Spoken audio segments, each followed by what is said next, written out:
For those of you, and that's pretty much everybody who don't know me, I'm Dr. Sosseltis. I'm a fellow in English, vice principal at Brasenose College, and for the last 5 years I've been academic director for the Humanitas visiting professorships in drama. Humanitas is a series of visiting professorships at the University of Oxford and Cambridge intended to bring leading practitioners and scholars to both universities to address major themes in the arts, social sciences and humanities. Created by the late Lord Weidenfeld, the programme is managed and funded by the Weidenfeld-Hoffmann Trust, with the support of a series of generous benefactors. In particular, we give our thanks to André Hoffmann for making this chair possible, and to Torch for coordinating and supporting all these professorships. Lord George Weidenfeld was a remarkable man, and many, many people owe him a vast amount. Among the debts of gratitude is that owed by Oxford, for the extraordinary array of renowned directors, playwrights, actors and critics who have come to Oxford over the last 5 years to inspire, inform, disturb and enlighten us about theatre.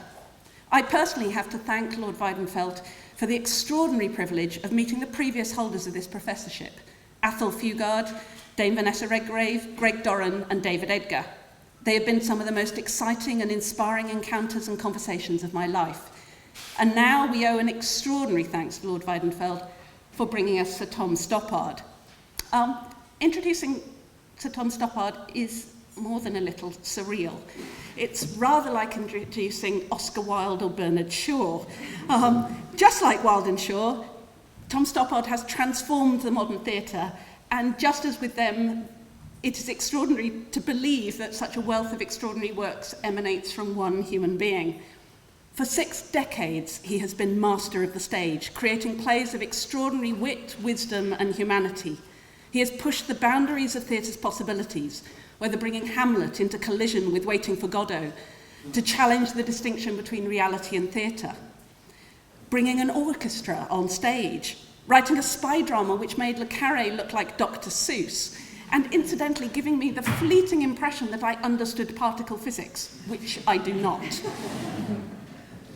For communicating the sheer excitement of thinking and learning, the glory of discovery and the desire to know more, for bringing continents and centuries in collision in a single play, for the compassion and emotional depth and wisdom of his writing, and for its burning anger at the obscenity of totalitarian power. 35 years ago, I borrowed a friend's bike and bunked off school to hear Tom Stoppard talk at the Oxford Playhouse. I got into serious trouble afterwards, but it was totally worth it. I'm doing the same one now.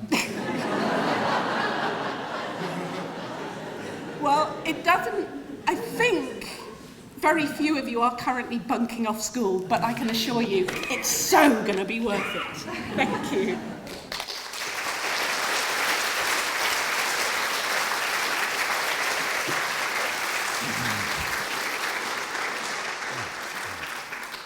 Thank you so much. A professor at last. Thank you, Sos, for that, and thank you for your warm welcome. Right. I brought my lantern slides, which I will read out as they become appropriate. I've got a lapel mic, and if I'm not speaking loudly enough, sing out and please tell me. And thank you very much for coming. Of course, I had to give serious thought to this occasion. George Weidenfeld was truly a great man. I haven't met many, and he was a most magnificent man, very kindly, with a huge, huge spectrum of serious interests, but also a lot of fun. And I wish I could convey what it's like to have met him, and many of you, of course, have met him, or some of you will have. He was a most wonderful chap. The first time he met my wife Miriam, he was giving a dinner for lots of people, and he said, "What do you do?" And she said, "I'm a doctor." And he said, "Oh, well, you can write a book about that, can't you?" And she said, "I suppose so." And he called across the room to his managing director and said, Christopher, this is Miriam Stoppard. Would you call her on Monday? She's writing a book for us. And literally launched her professional life from that moment. Extraordinary man and really magnanimous. So I was talking to a friend of mine, a German writer, about this and that. And we got onto German theatre. I know almost nothing about German theatre. I've seen almost none. But like all English playwrights, I'm well able to speak knowledgeably about it, even as it were feelingly, because among us, the German theatre is famous for being a director's gymnasium, which in some ways references the plays it does more than it honors them. This is a most unfair and sweeping generalization, but the German theatre is very, very interesting in that way. And so this friend, he well knew that I, representatedly, thought of plays as being a kind of description of an event in advance of the event, which is probably too restrictive an idea, but fidelity to text was some sort of constraint on the directorial imagination. And he said, well, of course, you would think that because you're an English playwright, so you think theatre is a branch of literature.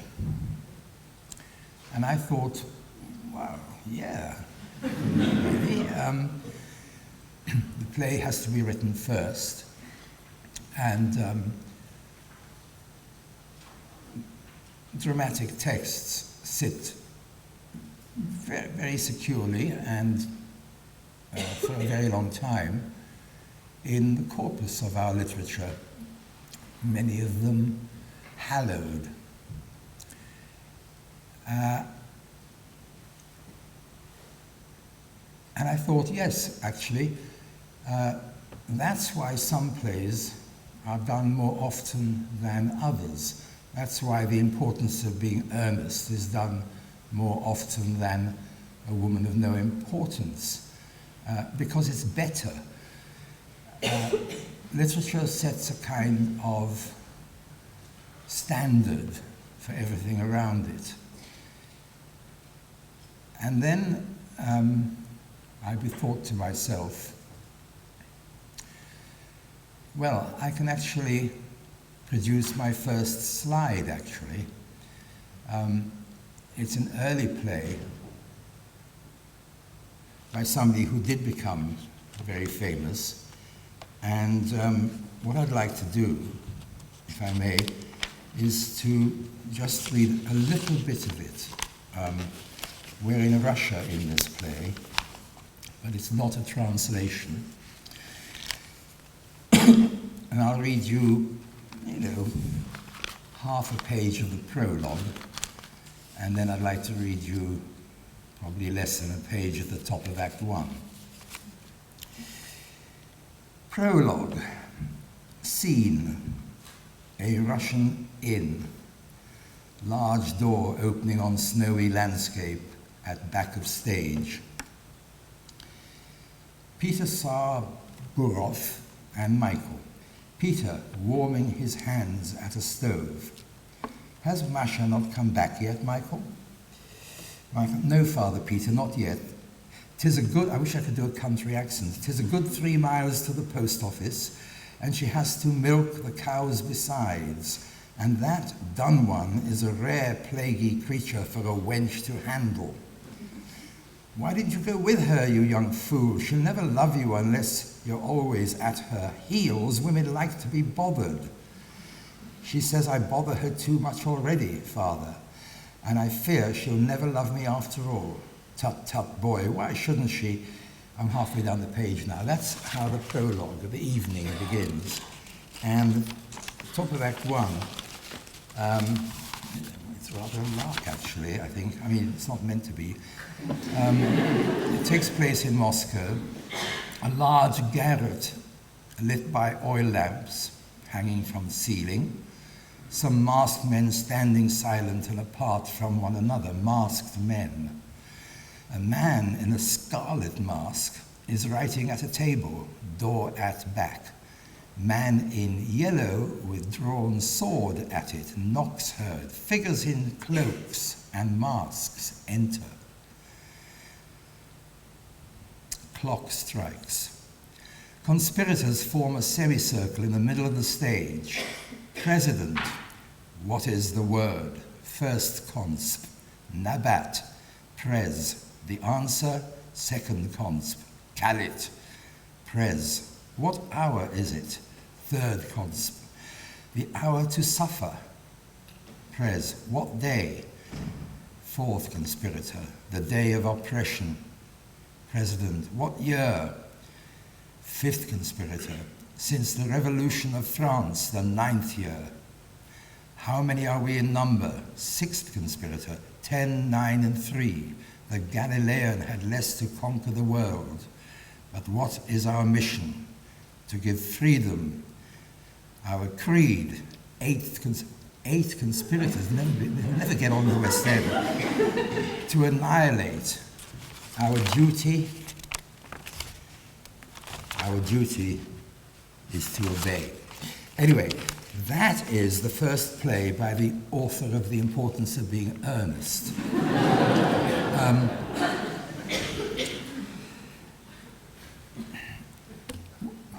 What are we actually supposed to make of that? Well, we'll come to what we might make of it. My present point is simply that there is a relationship between theatre and literature, naturally, but it may not be that simple. And in a moment, in fact, right now, I'll explain that it's even less simple than you believe that I've been hinting. Because the importance of being earnest, which now is this rather sparkling item of our literature, was delivered to George Alexander, the actor-manager, as a 4-act play. And in the course of rehearsals, Alexander, without Wilde's assistance, blue-penciled all over it, and we now know it as a 3-act play. Now, many things were going on in Wilde's life at this time. And I should just say briefly that Vera was published in 1881. And by the way, it's not I should have said, it's not juvenilia. Wilde was 26 or 7 when he published Vera. He went on to write The Duchess of Padua in a year or two. Both plays successively were put on in New York. Both failed. And I think it's fair to say that they're not seen very much now. And then in 1892, which was,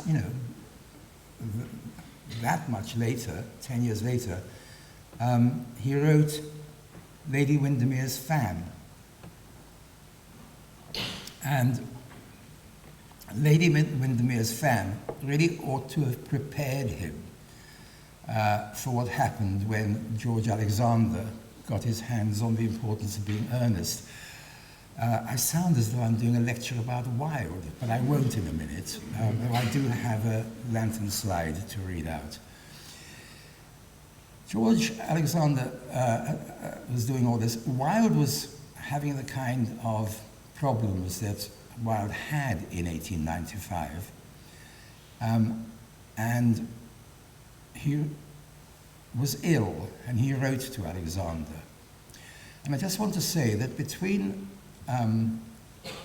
Lady Windermere's fan and the importance of being earnest, a matter of a couple of years, Wilde found himself as a playwright, because the first two plays he wrote were historical dramas or melodramas, as with Russian conspirators.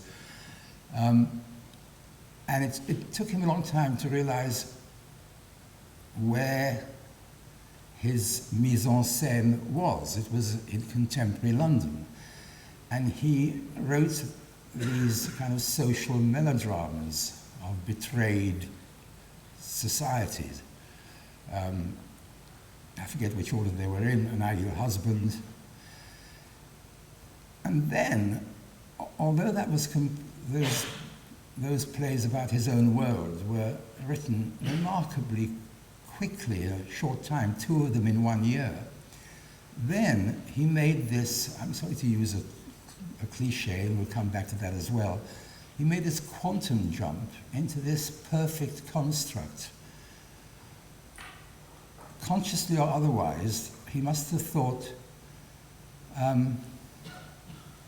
actually what I am very good at is being funny, so maybe I should do that. And the result was the importance which Alexander, as it were, helped to create with a blue pencil. In the case of Windermere's fan, Wilde wrote to him a lot during rehearsal. And you might be thinking, it's not very up to date, but believe me, it is bang up to date. I'll read you a little bit.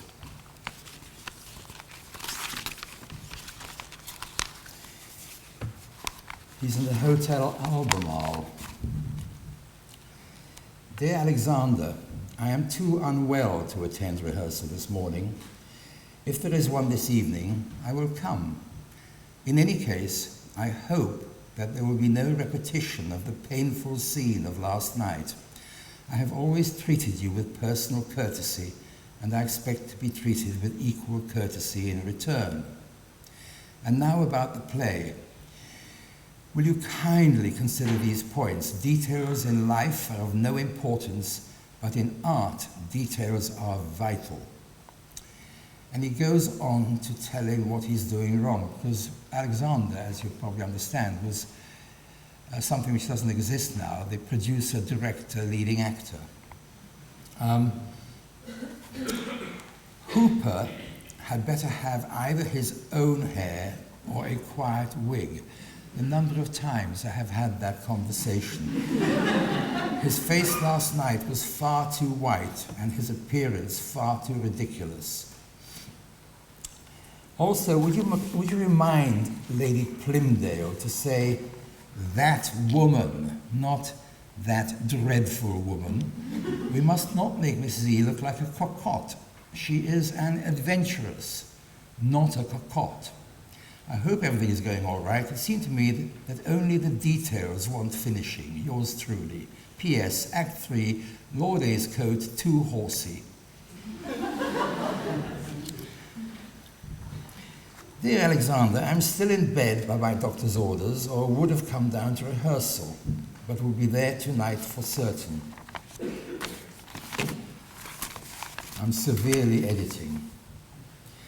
I have entered at great length into this matter because every suggestion you've made to me I have always carefully and intellectually considered. Otherwise, it would have been sufficient to have said, and what I am sure you yourself on reflection recognize, and that is that a work of art wrought out on definite lines and elaborated from one definite artistic standpoint cannot be suddenly altered. It would make every line meaningless. It's about a dark lady who is secretly somebody's mother, and Alexander thought it was a good idea to let the audience know that she was his mother, which actually I do sympathize with Wilde. The thing would have actually just sort of collapsed. In other words, the sort of theatre literature axis is a bit tricky because one gets into a kind of confusion about whose play we're talking about and how it got to be the way it is.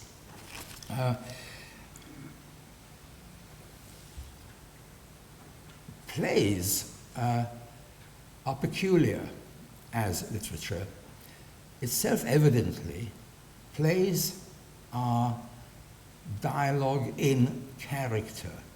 So everything is kind of channeled, which is to say that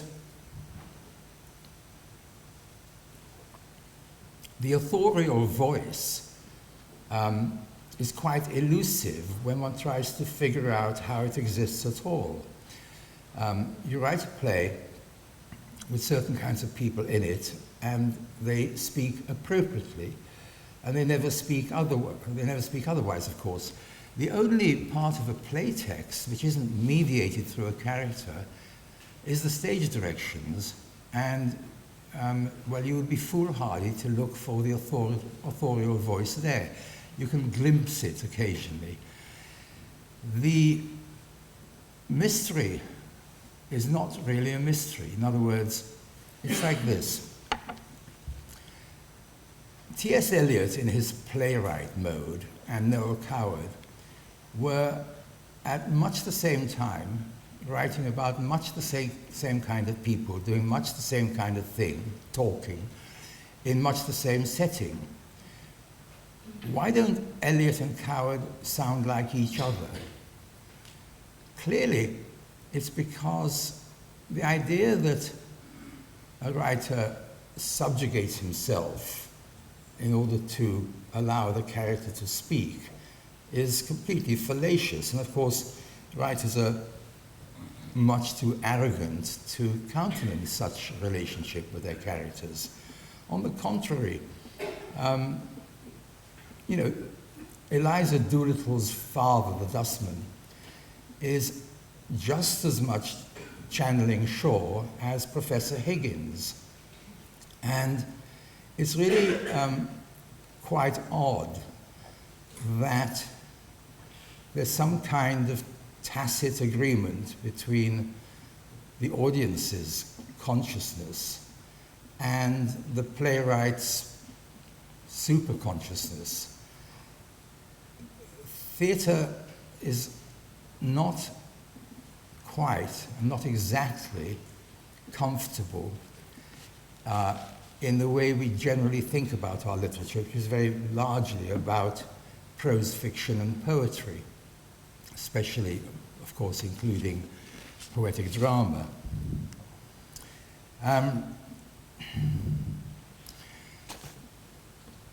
What I copied out, because it made me laugh, was actually the first stage direction at the front of The Cocktail Party by T.S. Eliot, The Vortex by Noel Coward, and The Importance of Being Earnest, in that order. Act 1, Scene 1, the drawing room of the Chamberlain's London flat, early evening.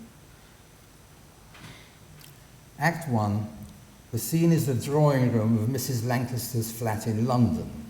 The colours and decoration are on the verge of being original. It's Coward, of course. A little higher up the branch, we find Oscar Wilde. Act 1, the morning room in Algernon's flat in Half Moon Street. The room is luxuriously and artistically furnished. Well, I know, I loaded the dice, but you can see that so far we've just, as it were, referenced three writers who are distinctive in literature, but not exactly groundbreaking in theatre, which is to say, they are all family. So now for something completely different. Grey light, left and right, high up, two small windows, curtains drawn. Centre, in an armchair, on casters, covered with an old sheet, Ham. Motionless by the door, his eyes fixed on Ham, cloth, very red face, brief tableau. Endgame, Samuel Beckett. I actually found just a little scrap of Beckett's stage direction at the beginning of Endgame. There's something heroic about it. I mean, I said at the beginning that one way of looking at the play is that it's the description of a future event. Beckett's text, in its directions, in its, let's call it, in its instructions, is what you'd get if you sat in front of, for example, a Buster Keaton film and carefully wrote down everything that Buster Keaton does. And it sort of begins to sound like this. He goes and stands under the window right. He looks up at window right. He turns and looks at window left. He goes out, comes back immediately with a small stepladder, carries it over and sets it down under the window left, gets up on it, draws back curtain. He gets down, takes 6 steps, for example, towards window right, goes back for ladder, carries it over and sets it down under the window right, gets up on it, draws back curtain. He gets down, he takes 3 steps towards window left, goes back for the ladder, carries it over and sets it down under window left and gets up on it, looks out of window, brief laugh. That's less than half of what he does.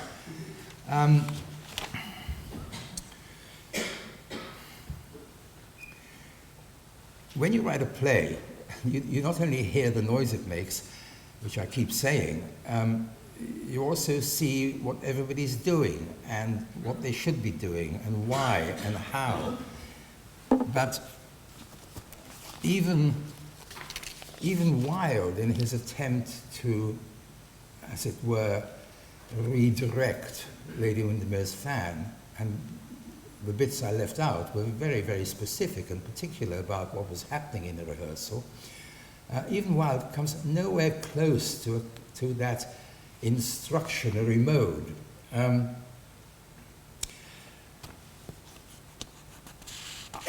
I have to say that I always felt when I was young that I was writing the instructions on the packet too. 50 years later, I know just how much I've benefited from a kind of understanding that there is a collaboration involved, and sometimes some of the things which give one most satisfaction were not in the original text. They might be physical, they might be verbal. But the time spent at the Aga often finishes what a play is. Time's going rather more quickly than I wanted it to. When I was sort of trying to be a writer, I wrote a couple of plays in 1960, which were essentially plays about plays which I'd seen and liked. I began writing about plays for a magazine in London, and I saw a lot of, I guess, wonderful drama of different sorts. I remember, because I was reviewing for the magazine. I remember seeing a Peer Gynt at the Old Vic. The play which got to me, and I've said this before too, is a play which isn't done that much, in fact. It's called Next Time I'll Sing to You by James Saunders.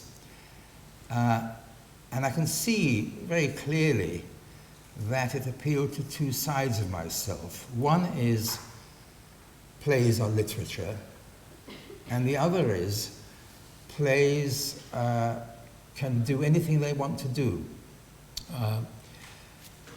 And characters can behave any way that you wish them to do. And the way they behave doesn't have to be, as it were, naturalistic or realistic or even rational. They're all there for your command.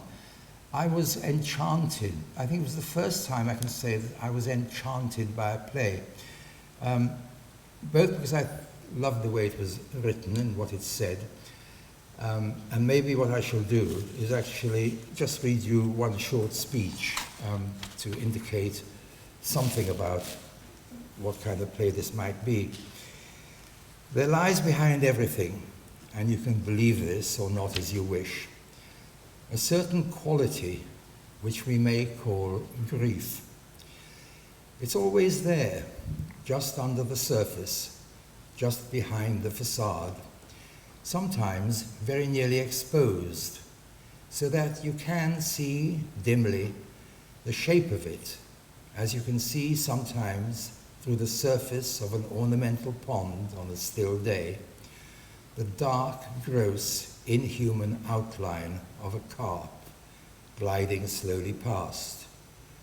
When you realize suddenly that the carp were always there, below the surface, even while the water sparkled in the sunshine, and while you patronized the quaint ducks and the supercilious swans, the carp were down there, unseen. It bides its time, this quality, and if you do catch a glimpse of it, you may pretend not to notice, or you may turn suddenly away and romp with your children on the grass, laughing for no reason. The name of this quality is grief. A very little time later, a character comes on and starts deploying the other characters as though he were the captain of the cricket team deploying his fielders. And then he sort of marches into the wings and runs on and bowls his line. And I'm sitting there, this is January 1963, thinking, yeah, this is more like it. It enchanted me because I thought then it was very, very, as it were, ahead of its time. Actually, it wasn't. It was exactly on the edge of that moment. And when I sort of came back to the play and was reading it a long time later, I picked up that the rhythms were Beckett. And then I had the amazing good fortune to be chosen as a promising young playwright in 1964 to go to a kind of colloquium thing in Germany under the tutorship of James Saunders, one of my lucky breaks. Right, we better get on. Martin Amis published, I'm going to have a proper drink because probably out of terror or something, my mouth got really dry while I was doing that. I didn't mean a proper drink, I meant a larger drink. A proper drink would be an improper drink. So, here we go. Martin Amis published a book of essays and reviews, which, this was 15 years ago, which he called The War Against Clich. And in the foreword he wrote, I've written it down. Of course, he also meant cliches of the heart and mind, but it was cliches of the pen, which actually gets to Martin Amis quite right too. He writes, to idealize all writing is a campaign against cliché. When I dispraise, I am usually quoting cliches. When I praise, I am usually quoting the opposed qualities of freshness, energy, and reverberation of voice. Freshness, energy, and reverberation of voice. Count me in. Here is a selection of cliches. It's a no-brainer. She's toast. I've got the t-shirt. They're all in my last play. Copy them out from my play. So, oh dear, what went wrong? Actually, nothing. But this sort of gets us into something else about literature. The obvious, see, I've already closed the door of my escape route by saying that actually all characters are channeling the playwright. So the obvious and easy is the get-out clause that actually this is dialogue and it's in character.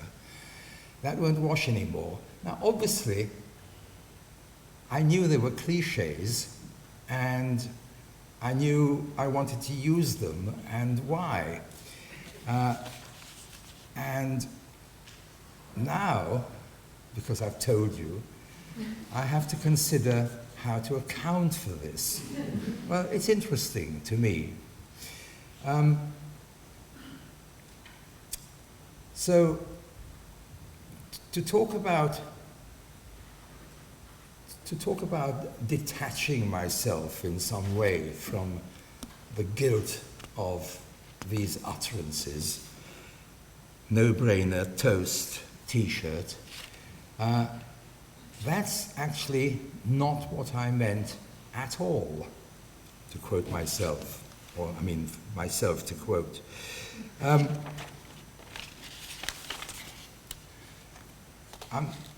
I'm sort of stuttering on the edge of an appalling statement, but I'll make it. I love cliches. Well, obviously, nobody loves cliches. Cliches are dreadful things.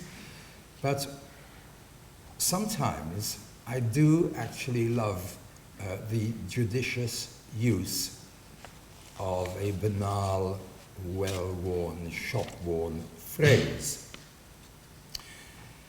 I mean, here's a sentence. She can have some paid leave, but ultimately, I'm going to have to sack her. Here's the same sentence with a kick up the arse. She can have some paid leave, but she's toast. We'll continue with this for a moment, but can I just say that actually, the danger which a playwright must keep an eye on is the opposite danger of writing dialogue which exhibits more knowingness, more articulacy, and somehow more of what might call studied spontaneity, than such that few people could manage to bring off realistically in real life. I mean, that actually is much more the sort of thing that my plays are penalized for. I can't actually help it, but that's apparently the danger I flirt with. The artificiality of naturalism is a sort of well-trodden path. You've probably thought about it yourselves quite a lot. Dialogue, well, conversation is spontaneity. Dialogue is spontaneity worked on. And we work on our spontaneous dialogue. This is, of course, not something which is any kind of secret, far from it. Probably every person in this room knows about writing something down and then writing it down a little different. And about me and my cliches, I do know that I write characters who, on the whole, don't really think that a phrase like "what's not to like" is an advance in the art of conversation. So I myself, I am in the AntiCliche camp, and I use 3 of them. The one who says she's toast happens to be a psychologist who's interested, well, actually he's skeptical about the way hard science looks at the mystery of consciousness. And when he wants to, he can speak like this. I hope this isn't indulgent. Oh, well, I may have got it, I may not have got it.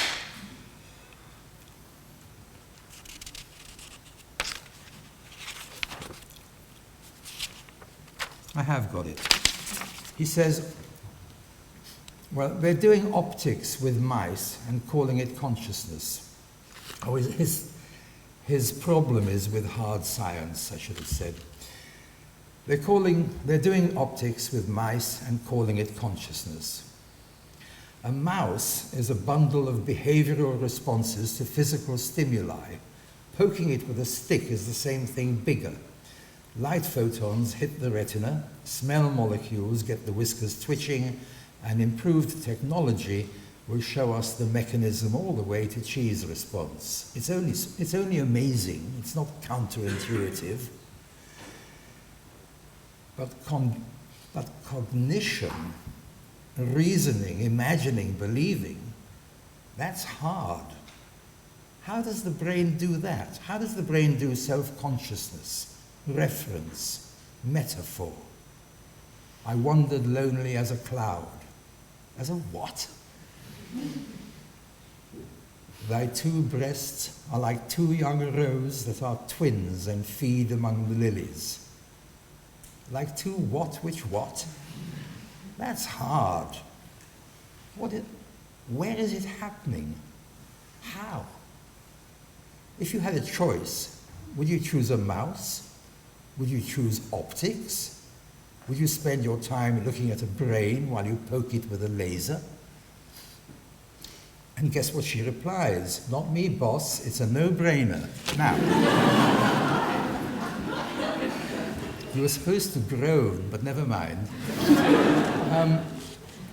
Sure, they're both working in some kind of brain science institute. So, is that my get out? That it's a kind of knowing use of the cliché? It's not actually what I mean either. The last thing I want to suggest is that in some way, when I use a cliché, it rises above cliché by virtue of some elusiveness, as might "he's in the doghouse" escape calumny if it's applied to a man hiding in a kennel. It's not that either. There is something, though. You're talking to someone, and you start taking them through all the arguments that you believe should persuade this person that she's completely wrong in some view she happens to hold. Now, she might say, look, I'm sorry to interrupt, but I'm already familiar with the arguments and I'm not persuaded. Or she might say, forget it, I've got the T-shirt. It wouldn't work if the phrase were not in the lexicon. But it is, and I kind of love it for the way it collects up not just the primary information, but sort of bounces off ideas to do with youthfulness and going somewhere and wearing clothes like slang. And I like the phrase, I like the character, by the way, and I like the way she talks. But that's not my excuse for using cliches. I'm actually approaching something which is even more embarrassing. But it's sort of like this. I said I loved the occasional sauce. I've overrun. No, go for it. This is about leaving time for questions. But actually, I didn't start till 1:45, did I? No. Sorry. Yeah, I said that I have this, pride or weakness in the judicious use of the cliché. And what I feel about it is that in some really interesting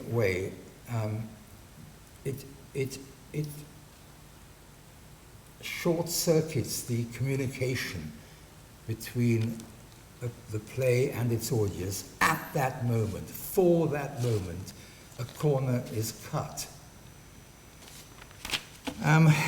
When you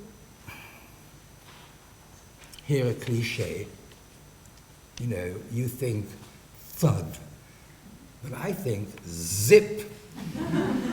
When you think of if you just think about the speech about the mouse brain and the optics, and for that matter, think about have you got the cucumber sandwiches cut for Lady Bracknell, not to mention the quality of mercy is not strained, it droppeth like the gentle dew from heaven. What is going on? Information, in the very modern sense of the word, is flowing from one person to another.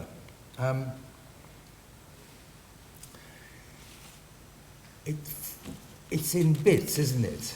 You know, that's kind of like nowadays how we think of information.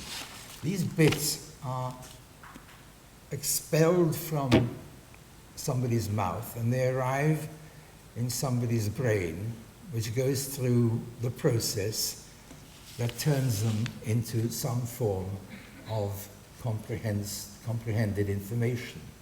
But it's nuanced information.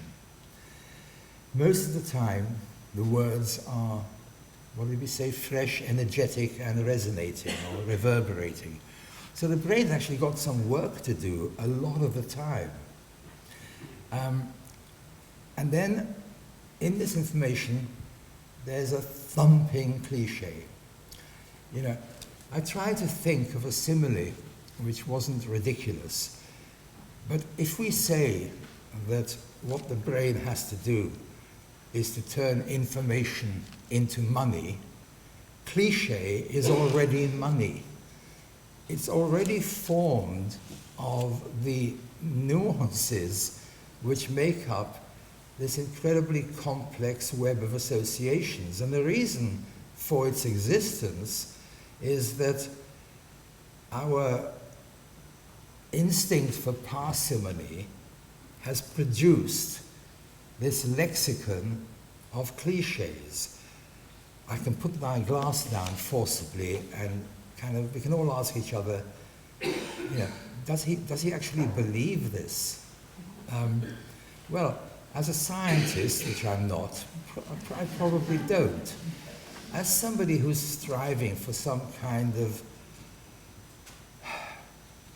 acceptance from his inner being, some kind of acceptance from my absolute conviction while I was writing, that I wanted to, here and there, seldom but enough, use banalities, you know, clichés. I guess that I can, on a sixpence, I could now conclude that the argument is unsustainable.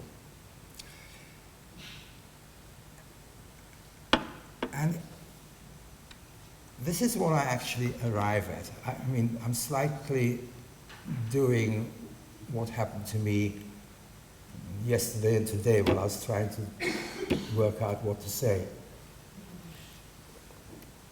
What I arrived at, and it's sort of happening again as I stand here, is a kind of impatience with the entire notion that drama and literature and their relationship and their symbiosis and which one has precedence over the other and what defines them and how we recognize them and the taxonomy of it all. I think this is, it doesn't matter. It's almost demeaning, as though we could pick it over with tweezers and find out something real about it. You know, I wasn't going to mention her twice. She's only my ex-wife. But Miriam, you know, when she was a medical student, she was doing heart murmurs. She was sort of trying to learn different kinds of problems with hearts by listening to hearts which had the problems or didn't. And she told me this in 1970, and I've always remembered it because I felt that it applies to how I listen to other things. The consultant said, stop trying to figure out, the beats and the kind of levels and the Morse code of it. It's like, you have to think, it's like knowing your mother's voice on the telephone. You hear this thing and you know exactly what that heart is doing. I was reminded of that, but I can't remember why. This is part of the penalty of senile digression. I just felt impatient with creating a kind of hierarchi of which drama or whose work was better than what. There's a friend of mine who's actually working on Christmas Carol at the moment, Charles Dickens' Christmas Carol. So I was looking at it, and there's two bits. One, I just thought, this guy, this is genius. I just loved what he wrote. And writing a bit about that long and a bit about that long. And I know it's late. Scrooge has encountered the corpse of a destitute man in some horrible hovel. And this is the author. Oh, cold, cold, rigid, dreadful death, set up thine altar here, and dress it with such terrors as thou hast at thy command, for this is thy dominion. But of the loved, revered, and honoured head, thou canst not turn one hair to thy dread purposes, or make one feature odious. I've read half of it. It's great stuff. It is wonderfully well done. It was written, 180 years ago or something. In a way, it hasn't lasted at all, because it's very self-conscious and poetical in the way that we get when we're doing our best work. And then, talking to this guy, on another page, there's the Cratchit family's Christmas lunch, dinner, and they're eating there, and the goose is going to come to the table. And he writes, the two young Cratchits set chairs for everybody, not forgetting themselves, and mounting guard upon their posts, here it comes, crammed spoons into their mouths, lest they should shriek for goose before their turn came to be helped. That, au contraire, will never go out of fashion. It is just the most, it made me want to burst into tears.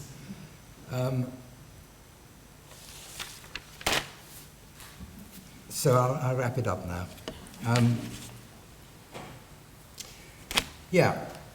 The thing about art, literature, what I arrived at is that I don't care.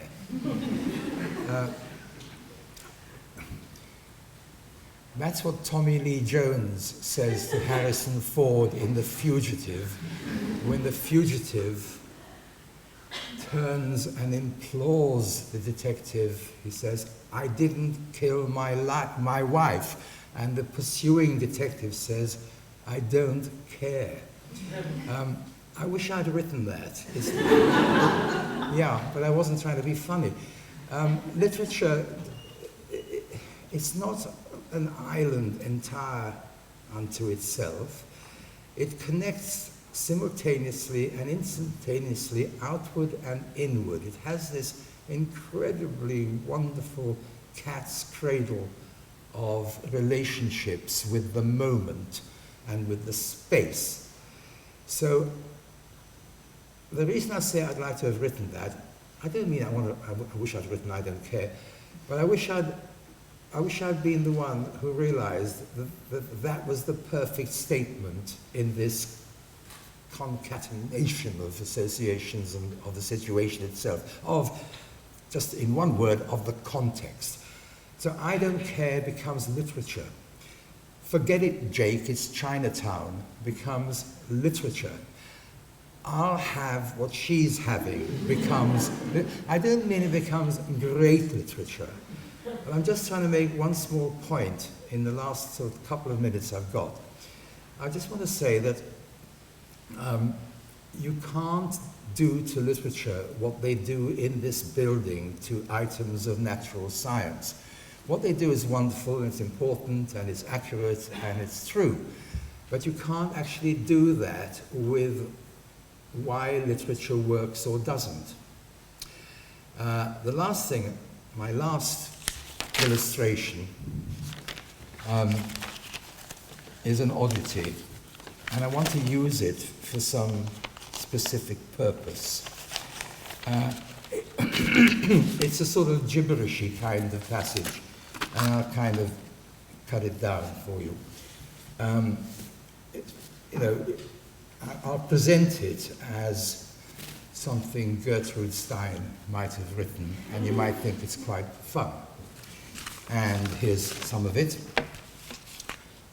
Oh, dog biscuit. And when he is happy, he doesn't get snappy. Please, please to do this. Then Henry, Frankie, you didn't meet him. You didn't even meet me. The glove will fit what I say. Oh, Mama, I can't go on through with it. Please, oh. And then he clips me. Come on, cut that out. We don't owe a nickel. He was a cowboy in one of the 7 days and night fights. No business, no hangout, no friends, nothing. Just what you pick up and what you need. This is a habit I get. Sometimes I give it up and sometimes I don't. The sidewalk was in trouble and the bears were in trouble. I broke it up. Please put me in that room. Please keep him in control. A boy has never wept nor dashed 1,000 Kim. And you hear me? Please look out. My fortunes have changed and come back and went back since that they dyed my shoes. Open those shoes. Police, Mama, Helen, Mother, please take me out. I will settle the indictment. Come on, open the soap ducats. The chimney sweeps. Henry, Max, come over here. French-Canadian bean soup. I want to pay. Let them leave me alone. These are the last words of a man called Arthur Flegenheimer, who was much better known as Dutch Schultz, who was shot dead, shot with 3 of his gang in a bar in Newark, New Jersey in 1935. And the words were taken down by a police stenographer of the Newark Police Department. If I were to write a play about Dutch Schultz and, ended up with Dutch Schultz in hospital and just sort of delirious and talking, that's what he'd say. And the audience, an audience much as yourselves, would hear the words I've just read in my play. But what they would do to you is transformed by what I've done with them. In other words, I've put them in a play. So, to finish, if it's not too theatrical of me, all I'm going to do is read them again. A boy has never wept nor dashed 1,000 Kim. And you hear, please look out, my fortunes have changed and come back and went back since that they dyed my shoes. Open those shoes. Police, Mama, Helen, Mother, please take me out. I will settle the indictment. Come on, open the soap ducats. The chimney sweeps. Henry, Max, come over here. The French-Canadian bean soup. I want to pay. Let them leave me alone. Thank you.